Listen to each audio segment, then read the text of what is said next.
After being reborn, even though I knew my husband, Ethan, had rekindled his relationship with his first love, I still refused to divorce him. I tried to maintain our identity as couple influencers by posting one lovey-dovey video after another. A lawyer friend suggested, "Do you want to file for divorce? Even though his infidelity makes it hard to get him to leave with nothing, I can help you fight for more assets." I shook my head. What's mine will always be mine. Everyone pitied me, thinking I was blindly in love. But only I knew the real reason I couldn't leave. Ethan had stomach cancer. He only had 3 months left to live. When I woke up, I found myself sitting in a car. My assistant, Noah, gasped beside me. "Oh my gosh, Olivia, your engagement stats are skyrocketing. This ad deal is going to be huge." Looking at the date on his phone, I suddenly realized I had been reborn. Noah glanced at the phone again and added, "Olivia, the headquarters team is urging you to finalize the contract. It's expiring next month." After a moment of thought, I said decisively, "Find an excuse to delay it for 3 months." Noah was stunned. To him, our career as a couple influencer was booming. Ethan and I were newlyweds. And the sweet, natural videos we filmed during our honeymoon phase were wildly popular. Delaying for 3 months? That would kill all the momentum. "I'll keep up the exposure during this time," I explained. "I've been too exhausted lately and need to recharge." Noah hesitated but finally agreed. "You're lucky Ethan spoils you, Olivia. Any other influencer couple wouldn't dare to do this." I gave a mocking smile. "Spoils me? If only they knew." The so-called perfect husband they idolize was already tangled up with his first love, Haley, who had just returned from abroad. In my previous life, I had desperately tried to divorce him but failed to secure much in the settlement. After being blacklisted, I had no income and became the target of public ridicule. Not long after, Ethan passed away from stomach cancer. Haley inherited everything, while I was left with nothing. I wasted half my life in vain. This time, it felt like fate had given me another chance. As long as I didn't divorce him, I could claim all of Ethan's inheritance. I only needed to hold on for 3 months. When we arrived at a social media influencer event, Ethan frowned at my thin blazer. "Why are you dressed so lightly?" He was tall, almost too big for the doorway. With one swift motion, he draped his coat over my shoulders. "Don't catch a cold." This act drew gasps of admiration from the crowd. "They're real," someone exclaimed. "My OTP is real. They're so sweet." The first thing Ethan cares about is whether Olivia is cold. Isn't this love? Love? If it was love, why was I the one running around in heels and a blazer while his clothes carried another woman's perfume? In my previous life, I couldn't hold back. In front of fans, I confronted Ethan about the perfume. The moment was caught on camera, and within hours, our couple account lost half its followers. The company claimed I had damaged our brand and demanded a hefty penalty fee. Back then, I was overwhelmed with grievances and kept pressing Ethan for answers. The tenderness in his eyes vanished, replaced by barely concealed anger. "Olivia, haven't you caused enough trouble? Haven't you paid enough yet?" Later, he used this as an excuse to divorce me. The company extorted another large sum, leaving me so broke I couldn't even afford heating in the winter. I shivered in the cold while he traveled the world with Haley, visiting the Louvre one moment, gondola rides in Venice the next. This time, I would let Ethan lavish his affection on Haley. All I wanted was his entire estate. Forcing a suitable smile, I slipped off his coat. "I'm not cold anymore." Leaning close to his ear, I whispered, "Your cologne is too strong. It smells awful." Ethan froze, his eyes flashing with panic, as if afraid I'd make a scene. He quickly lowered his voice and explained, "It's nothing. Haley just got back from overseas." In an unfamiliar place, I couldn't help but show a bit more care. Ethan began to explain, "Once she stabilizes." "It's fine," I interrupted, giving a polite smile to the fans snapping pictures nearby. "I don't mind." Ethan looked at me with a puzzled expression. When we got home, Ethan went to cook while I set up the camera and headed to the bathroom for a shower. By the time I came out, he was just placing the dishes on the table. To those who didn't know the truth, this scene made him look like the perfect husband. People praised him online, saying he loved his wife so much that he didn't let her cook or do housework. They admired his good looks, talent, and thoughtfulness. But behind it all were the perfectly framed shots I had carefully arranged to highlight his best angles and the warm, loving videos I spent countless late nights editing with painstaking care. Ethan sat down but froze when he noticed something. I had turned off the camera and pulled out my phone, watching a few video editing tutorials as I absent-mindedly picked at the food. The clinking of utensils echoed through the empty house, with the voices from the video on my phone being the only thing breaking the silence. After dinner, as I was heading to the bedroom to edit videos, Ethan grabbed my hand. "Olivia, can you stop being mad at me?" he said softly, almost pleading. He thought I was angry, but I'd spent all my anger in my previous life, when I was relentlessly attacked online. If he had stepped up to clarify even a little, I wouldn't have spiraled into depression. When we were forced to keep filming couple videos post-divorce because of contract obligations. If he hadn't hired Haley as a photography assistant, I wouldn't have broken down completely. All those disappointments had accumulated, leaving me numb rather than angry.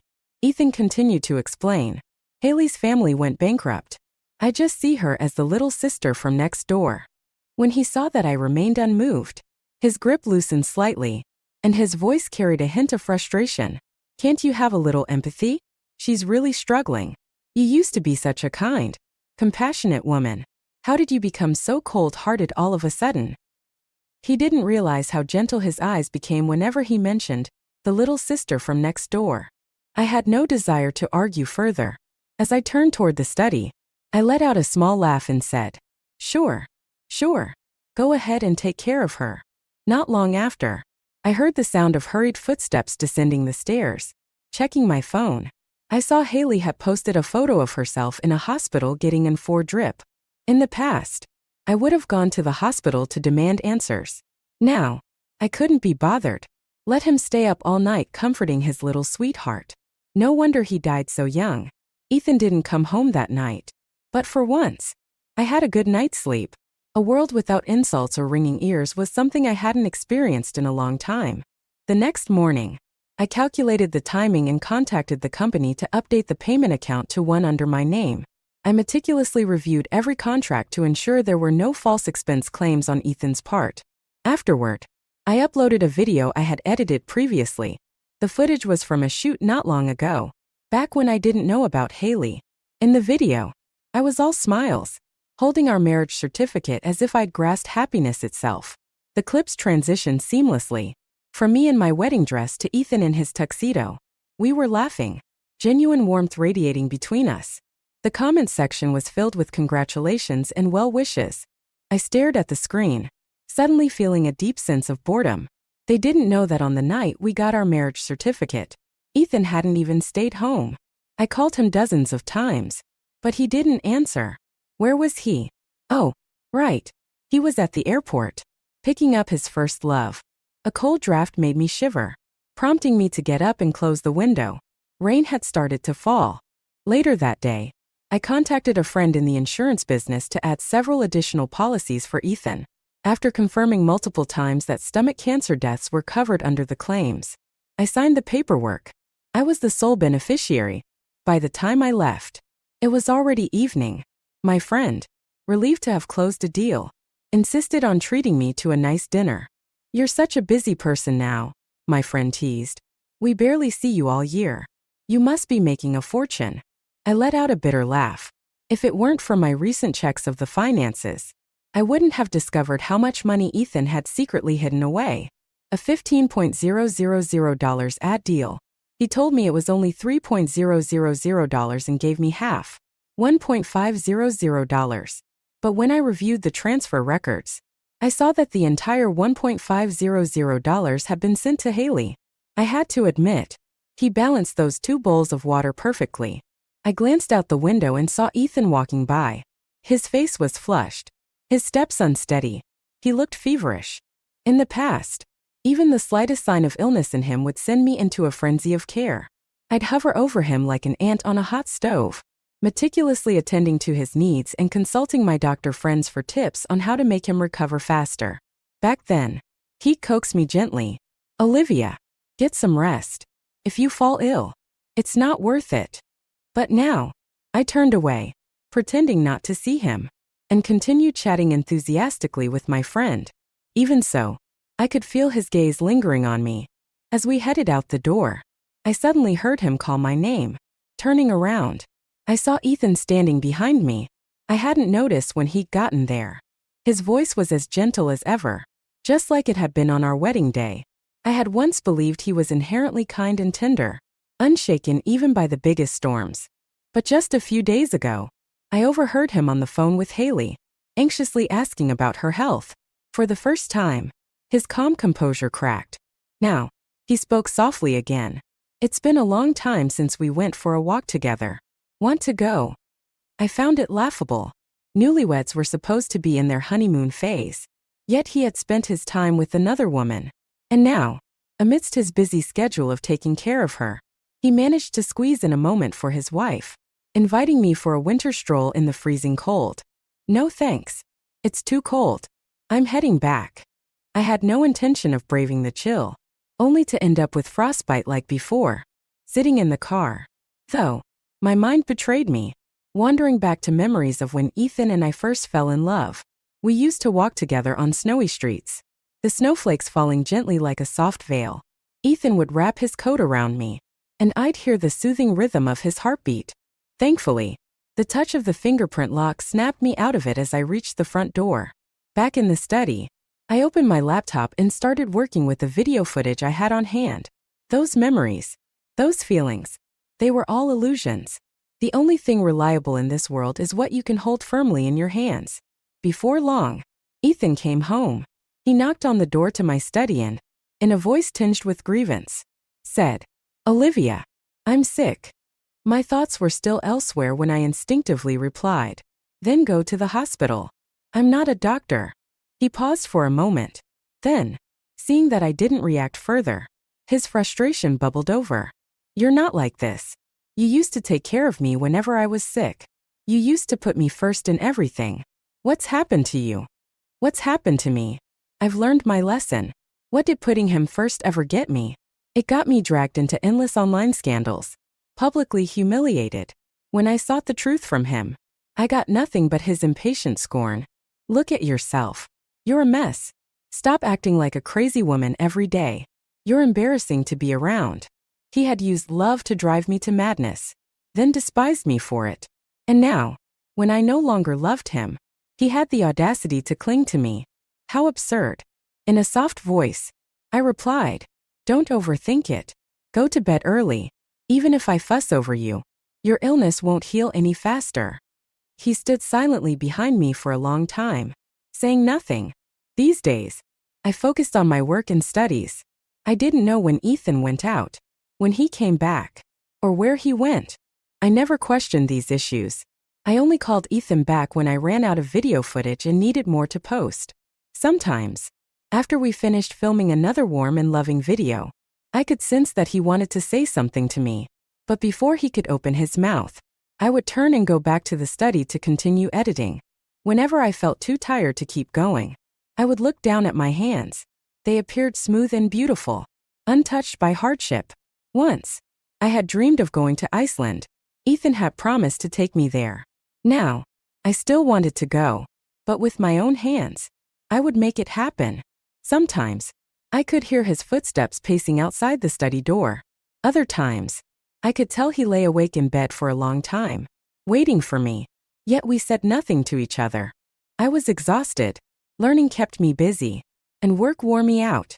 The moment my head hit the pillow, I would fall asleep. One night, as I was drifting off, Ethan wrapped an arm around my waist.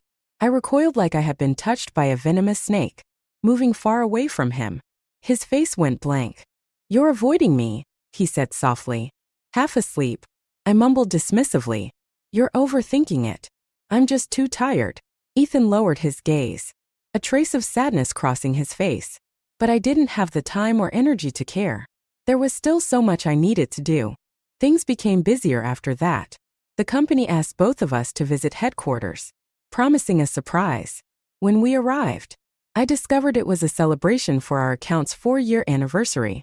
I was surprised, perhaps because I hadn't openly torn everything apart this time. The trajectory of events had changed entirely.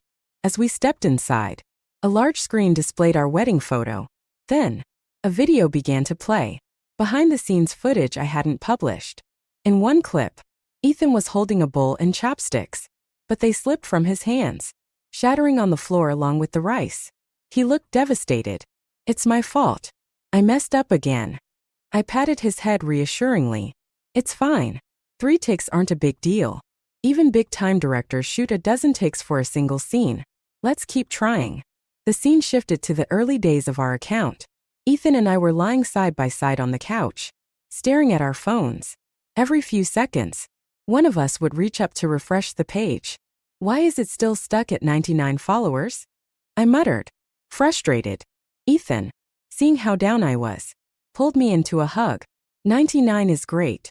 It's not bad at all. Just then, I let out a loud squeal. 100. We hit 100. Ethan didn't get annoyed at being interrupted. Instead, he looked at me with that same gentle expression. The video transitioned again. This time to 2 years ago. Ethan was staring blankly at his phone, looking lost. His mother had fallen gravely ill, and our account's income wasn't enough to cover her medical expenses. As I walked out of a company meeting, Ethan rushed toward me, his face full of anxiety. "How did it go? Did you secure the deal?" I had planned to tease him, but seeing the worry on his face, I couldn't bring myself to do it. I pulled out the signed contract and waved it in front of him. "Ta-da! We got it. This will cover your mom's medical bills." Ethan broke down in tears in front of the camera. The next scene was from our wedding. By then, I had become more composed. Smiling at the camera, I held up our marriage certificate. "We're married." "Wait. Let's cut that part and shoot it again," I said in the video. "We're married." The footage was intimate and heartfelt, capturing genuine emotions. Yet, the background music, whoever chose it, was set to a melancholic song. The sorrowful melody tugged at the heartstrings. I turned to glance at Ethan. His eyelashes were damp, tears shimmering in his eyes. I raised the camera to record the moment, my heart untouched. This was just more footage, enough to put together another video. Smiling politely, I picked up a knife and sliced a piece of cake, maintaining a composed and gentle demeanor. With calm composure, I thanked everyone. "Thank you all so much. You've truly put a lot of effort into this. Let's all share the cake. I hope everyone continues to have great success in the future." Each person who came to take a slice offered me their well wishes, saying things like, "Wishing you many children soon." I accepted every blessing with a genuine smile, without a trace of pretense. Once the crowd dispersed, Ethan was still standing there, staring at me intently. I didn't acknowledge him and simply turned to leave. He quickly followed. In the back seat of the car, Ethan glanced at me several times, but I gave no response. After a long silence, he finally spoke. "These past few days, I haven't been home because Haley was sick and needed someone to stay with her. It wouldn't have been appropriate for her to manage alone. Please stop being upset." I nodded. "Okay." Ethan froze, stunned by my easygoing response. He hadn't expected me to be so agreeable, but I simply didn't want to complicate things further. Perhaps he mumbled something else during the drive. Or maybe he didn't. Either way, I wasn't paying attention. He would be gone soon, so I saw no reason to argue. Instead, my thoughts drifted to how I could transition our couple influencer account into a solo career.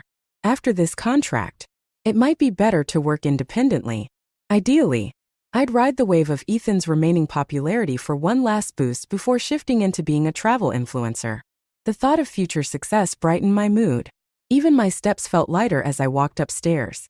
I decided to sell this house and upgrade to a larger, open-plan apartment. Just as I was about to enter the study to edit videos, Ethan stopped me. "Olivia, we need to talk." I pushed his hand aside and replied cheerfully, "Not today. I'm busy." Then I closed the door behind me and got to work on my computer. Shortly after, I received a call from headquarters. "Olivia, what do you think about the contract?" The operations team also sent me a message, apologizing that they hadn't been able to stop headquarters from escalating the issue. The caller on the line grew more insistent. I let out a cold laugh. "I need at least 3 months of rest. We'll discuss everything after that." But Ethan already signed the agreement, they replied. Anger flared within me briefly, but I quickly calmed down. Then built him a new account. Maybe you're unaware, but this account's ownership is under my name. I hung up the call and started browsing online for a luxuriously comfortable bed. In my past life, I had prayed countless times for Ethan to come home, hoping he would find his way back to our family. But soon, I became entangled in the nightmare of lawsuits. After that, I got used to being on my own. This time, I decided to sleep in the study. At dawn, I got up and found that Ethan had already prepared breakfast. He'd made steamed eggs, a dish I liked, which was rare, especially since no cameras were rolling. Ethan sat at the table, uncharacteristically nervous. Under his expectant gaze, I took a bite. To my surprise, it tasted good. Seeing this, Ethan smiled. Thanks, I said. His smile froze instantly. We're married. You don't need to thank me. I nodded but didn't say anything else. Unable to hold back, he asked again. Olivia, do you have time today? I shook my head again. Not today. I'm going to register a new studio. There's a lot of work to do, and I don't have time to sit around and sort out leftover issues with you. Ethan's expression darkened, but he had no choice but to agree. Registering the studio wasn't too complicated, though there was quite a bit of paperwork to fill out. I brought along a lawyer friend, both for company and to discuss potential financial risks while we were at it. The lawyer suggested we visit a trendy new restaurant that had recently opened. Getting a table there wasn't easy, but just as we arrived, someone ahead of us gave up their spot. I quickly took their reservation number. The restaurant was crowded, living up to its reputation. While waiting, I pulled out my phone to research what made the place so popular. Its success was unique, but analyzing its appeal was still valuable. Finally, our number, a 137, was called. As we approached the entrance, I suddenly spotted Haley walking out of the restaurant, clinging to Ethan's arm. Wow, what a crowd! I had to admit, the two of them looked like a perfect match. A server standing nearby handed Ethan a scratch-off card and said cheerfully, Sir, today's couple's meal comes with a gift. Ethan instinctively glanced at me, as if about to refuse, but I smiled casually and said, Take it. His breathing became uneven. His eyes filled with sadness. Sensing the tension, my lawyer friend quickly pulled me into the restaurant. As we brushed past Ethan, he seemed as though he wanted to grab my hand, but in the end, he didn't reach out. After we sat down, the lawyer asked, Do you want to file for divorce? With solid evidence, you could make sure he leaves with nothing. I shook my head. What's mine will always be mine. I was talking about assets, but the lawyer misunderstood, thinking I meant Ethan. He sighed and shook his head. You're being foolish. Marriage is supposed to lead to a happier future, and so is divorce. I paused, caught off guard. In my previous life, I had allowed the endless waves of insults to become my entire world, never realizing that the friends around me were wholeheartedly supporting me. I smiled faintly and deflected with a few excuses. 2 lifetimes had taught me the value of being cautious. What are your plans now? The lawyer asked. Make some money first, I said, taking a sip of barley tea. Then I'll go to Iceland to see the northern lights. I added casually, alone. Suddenly, I felt a burning gaze on me. Turning around, I saw Ethan standing not far away, his posture rigid and his eyelashes slightly lowered. It was rare to see Ethan like this, standing outside the door without Haley by his side. When I stepped out, he hurried over, looking flustered. Haley was discharged from the hospital today. He began to explain. I quickly cut him off. I understand. She's all alone, with no one to rely on. You're the only person she can count on. Of course, you'd need to take extra care of her. Ethan's face tightened. If you're angry, you can scold me. I'm not angry, I interrupted without hesitation. You two are completely innocent. I know that. Ethan's face suddenly went pale, the color draining from it entirely. But I didn't want to continue this conversation. I understood him too well. As he tried to step closer to hold my hand, I pretended to grab some hand cream to avoid him, leaving his hand hanging awkwardly in midair. Olivia, what's wrong with you? Ethan asked. his voice filled with frustration. "I'd rather you yell at me, scream at me, just like before."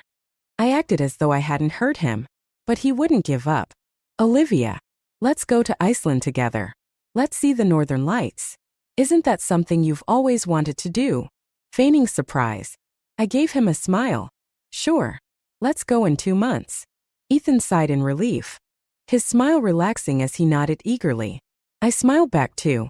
If he could last another 2 months, that was. From that day on, Haley's name seemed to vanish from our lives entirely. Ethan became increasingly clingy. Even when we weren't filming videos, he made sure to prepare 3 meals a day. He even started learning how to edit videos himself. I could feel how hard he was trying to win me over. But what was the point? Ethan and I had been through so much, and I knew better than anyone how far he'd go to make someone feel his warmth when he wanted to. This was no different from how he treated Haley, just the same tactics applied to a different woman. I wasn't moved. After living 2 lifetimes, I was no longer at an age where a few breakfasts or a bowl of congee could make me teary-eyed. Feeling the warmth of home, facing the brink of life and death had taught me the stark difference between words of love and actions. I shamelessly enjoyed everything he did for me, then brushed him off with work as an excuse.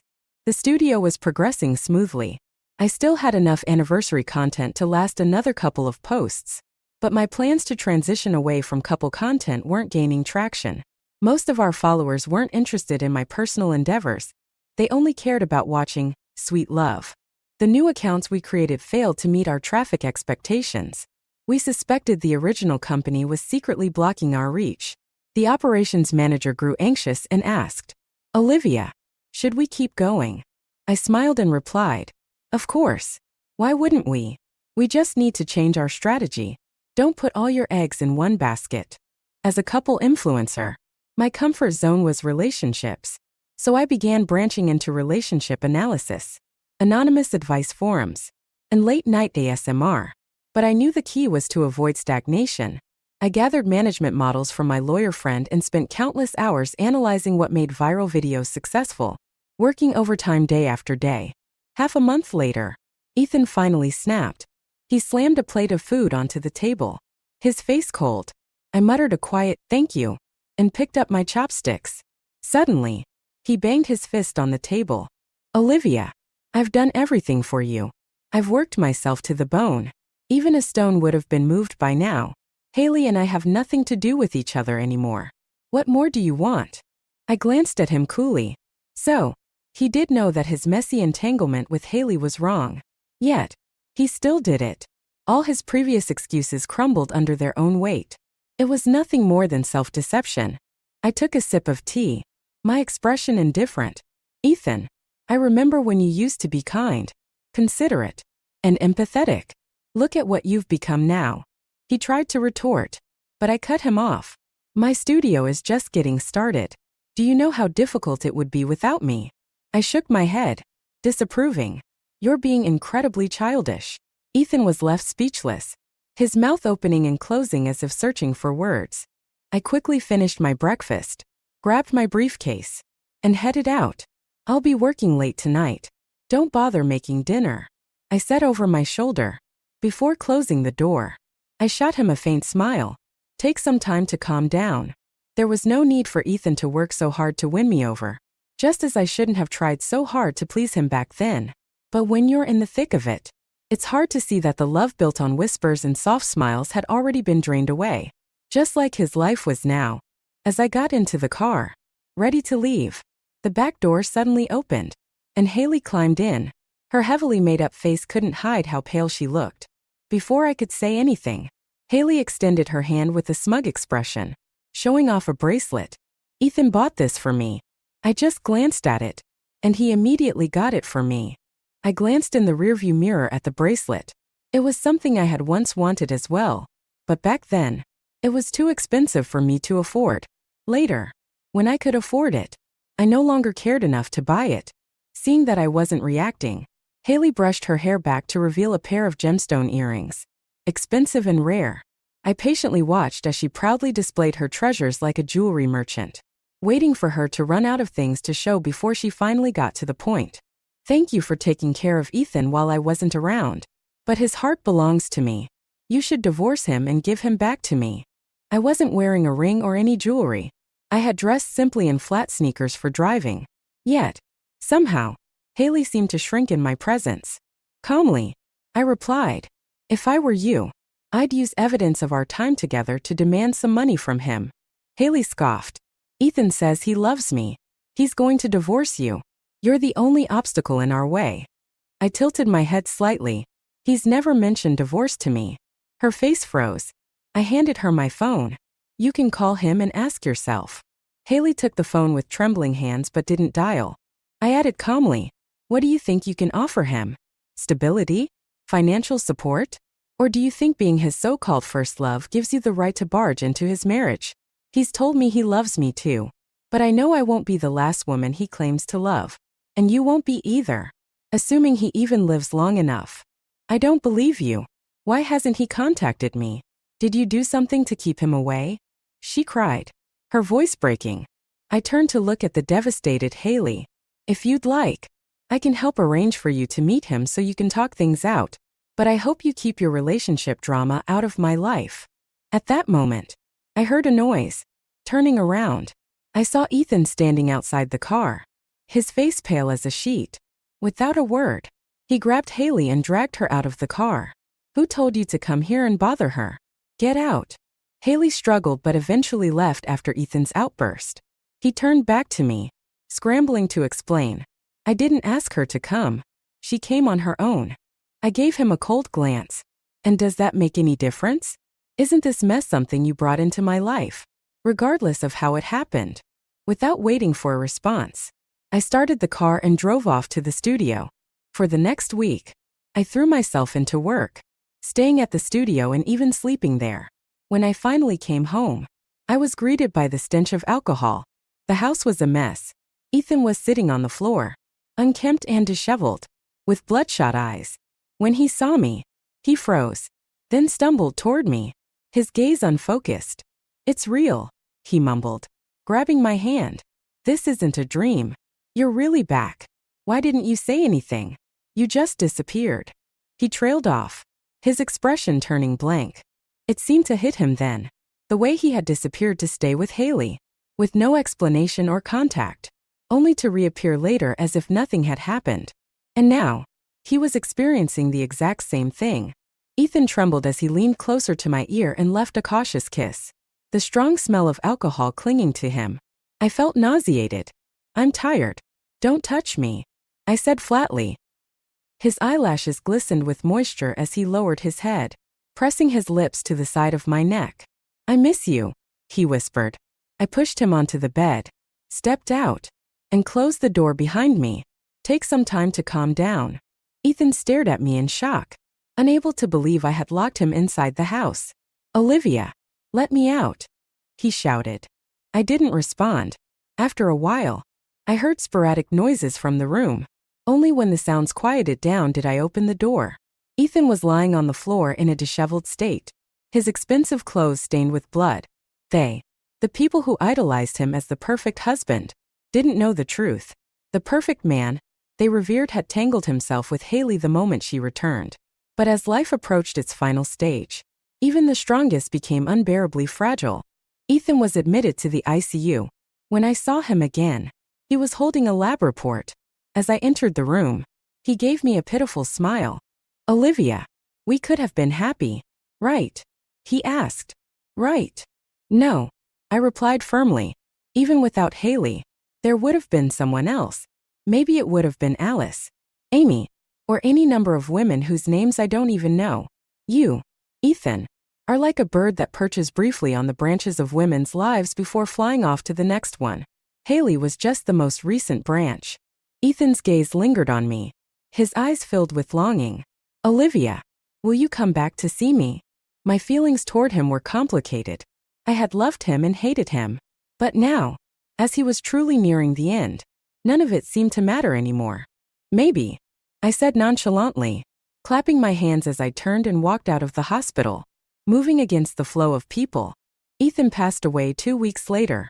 I took the opportunity to post on our couple's account, announcing that I was heartbroken by the death of my beloved and needed time to heal through travel. This time, no one criticized me. A few months later, I successfully transitioned into a full-time travel influencer. Mentions of Ethan dwindled across the internet. At the end of the year, I boarded a plane to Iceland. Oh, and the ticket? I bought it using Ethan's inheritance. My luck wasn't great. I didn't get to see the northern lights. But that's okay. I still have plenty of time to chase them at my own pace.